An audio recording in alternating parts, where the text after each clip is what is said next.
ओंकारेश्वर जी, तो ये तो सुकांत मजूमदार जी ने कहा वो है, लेकिन बीजेपी के नेता 2021 से लगातार ये कहते आ रहे हैं और वो यहाँ तक मांग कर चुके हैं कि इस इलाके को केंद्र शासित प्रदेश बना दिया जाए, बंगाल से अलग कर दिया जाए। ये बीजेपी के नेता ही कहते रहे।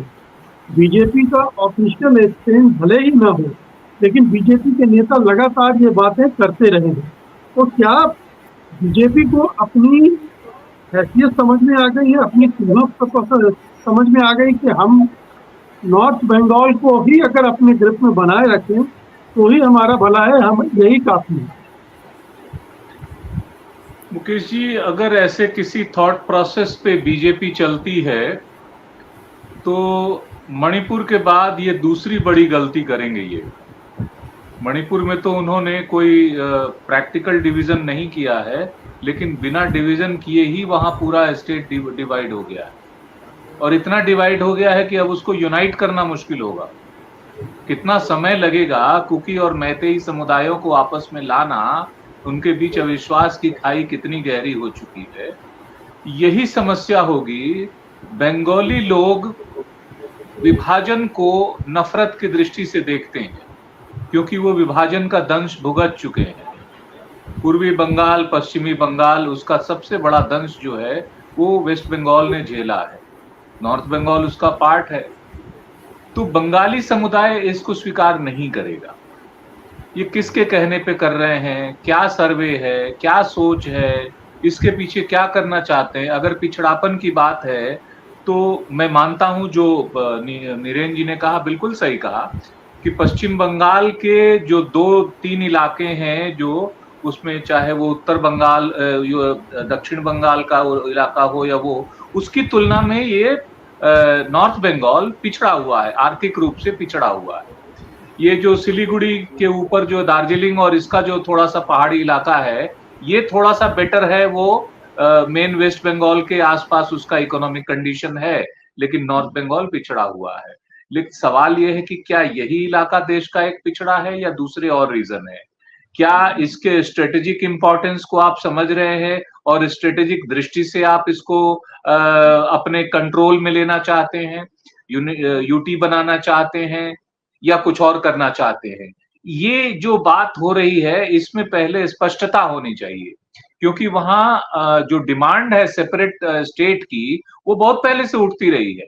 कामतापुरी राजवंशी की जो डिमांड है वो बहुत पहले से बहुत पुरानी है। केएलओ उनका ऑर्गेनाइजेशन रहा है, कामतापुरी लिबरेशन ऑर्गेनाइजेशन।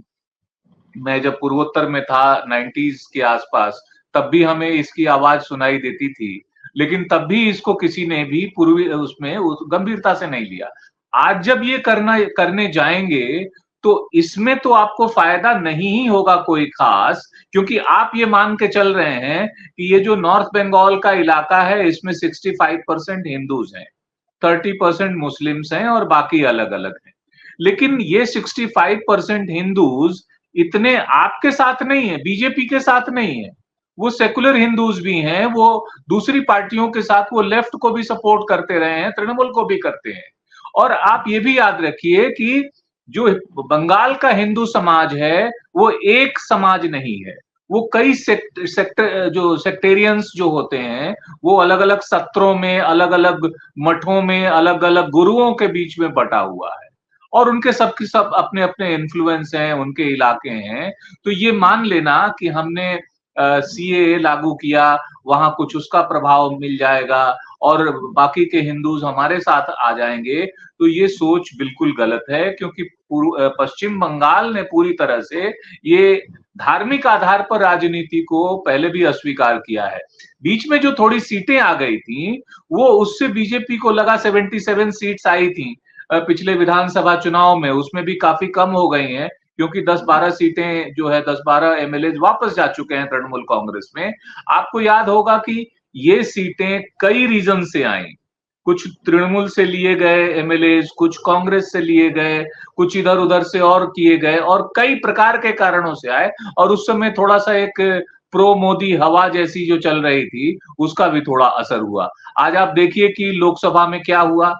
पहले जो आप सीटें आपने पाई थी वो आपने खोया है उसमें काफी सीटें, और जिन इलाकों में जीते भी है बीजेपी, वहां भी विधानसभा में तृणमूल कांग्रेस के लोग आ गए हैं।